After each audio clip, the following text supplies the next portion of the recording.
एक पंडित जी था, वो काशी विद्यापीठ पढ़ कर आया था और किसी राजा ने कोई अनुष्ठान करने की बता दी, किसी ब्राह्मण ने,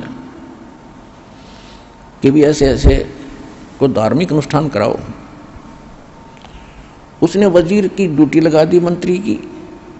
मंत्री ने गांव में, नगर में खोजा कि भी कोई विद्वान ब्राह्मण हो।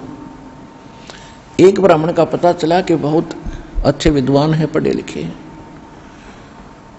और जिसने उस राजा को बताया था कि तू कम से कम 4-5 ब्राह्मणों से अनुष्ठान करवाना।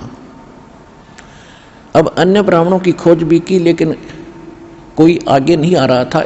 इस कारण से ब्राह्मण आगे नहीं आ रहे थे कि जो काशी विद्यापीठ से पढ़कर आया है वो बहुत बड़ा विद्वान है, और हम तो जंतर मंत्र करिए हैं, हमारी दाड़ूड़े गले नहीं, और कहीं राजा दंडित ना कर दे।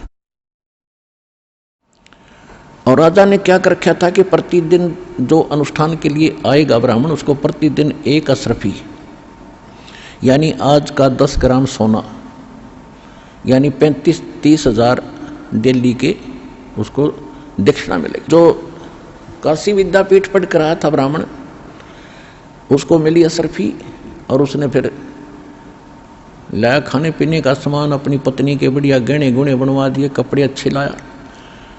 तो उसकी पंडितानी दूसरे तीसरे दिन बढ़िया गहने और कपड़े पहन कर गई कुएं पर पानी लेने के लिए। अन्य ब्राह्मणियों ने पूछा कि ऐसा क्या हाथ लग गया तुम्हारे, इतने बढ़िया बढ़िया कपड़े और गहने बनवा लिए? कि मेरा पति राजा के यहाँ मंत्र करने जाता है, अनुष्ठान करने जाता है, 1 अशरफी डेली देता है राजा। तो एक और ब्राह्मणी ने अपने पति से कहा कि आप भी जाया करो ऐसे ऐसे वहां पर, और राजा 1 अशरफी देता है, आप भी तो ब्राह्मण हो। वो कहने लगा कि मिश्राणी, वो तो काशी विद्यापीठ पढ़ कर आया है जो वहां अनुष्ठान कर रहा है, और मैं इतना पढ़ा लिखा नहीं हूं, मेरी उड़े बात बने नहीं। तो फिर वो लगी कहने के लगी कि तू वैसे तो इतनी पढ़ताई दिखाता है, अब जहां पर अच्छा माल मिलता है तू वहां नहीं जाता है। वो लगी लड़न। उसने सोचा देखी जा गया तो कड़े यहाँ भी होगी, ना जाऊंगा तो दिक्कत होगी। तो लेकर पोथी वो भी पहुंच गया मंत्री जी के पास कि मंत्री जी मैं भी ब्राह्मण हूँ। कहा जाओ जी बैठ जाओ। वो जो पहले वाला विद्वान बैठा था थोड़ी दूरी पर, उसका आसन लगा दिया। अब वो पहले वाला तो अपनी संस्कृत जो उसने याद कर रखी थी बोल रहा था, भूर्भुवः स्वः तत्सवितुर्स्वः। और वो दूसरा नो कहे जो यूं स्वाहा, जो यूं कहे वही स्वाहा, मन मन में कहे जो यूं कहे वही स्वाहा। फिर ऐसे वो दूसरी वाला भी पैसे लेकर गया अशरफी, उसकी पत्नी ने भी खूब अपने कपड़े उपड़े सिमाए बढ़िया। तो तीसरी ब्राह्मणी को पता चला, उसने भी अपने पति को श्रृंगार दिया, वो भी चला गया। अब उसको भी आसन दे दिया तीसरे नंबर पे। पहले वाला बोलता संस्कृत भूर्भुवः स्वः, दूसरा कहता जो यूं कहो स्वाहा, तीसरा कहता कब तक नंबेगी स्वाहा, कब तक नंबेगी स्वाहा। अगला कब तक नंबेगी हमारी बकवाद। फिर चौथा भी पहुंच गया, चौथे का चौथे नंबर पर लगा दिया।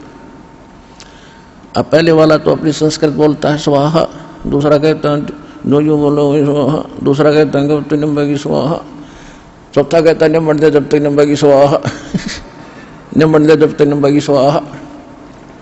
अकपोल पाटे जब तक पिटाएंगे पर इतने तक मिलन दे जो मिल रहा है।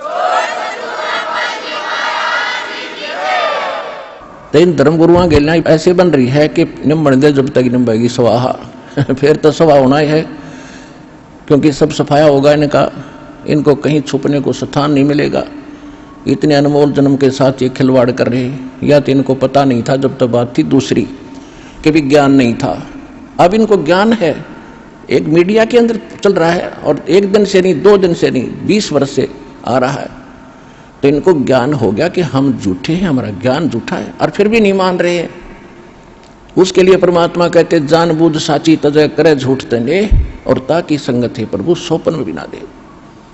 चलो गलती किस पे ना बनी, पता नहीं किन किन पे गलतियां, और जो सुधार लेता है फिर संभल जाता है, वो तो इंसान होता है। जितने भी भक्त हैं और जितने भी वर्तमान के गुरु हैं ये सभी पुण्यात्मा हैं, परमात्मा के लिए लगे।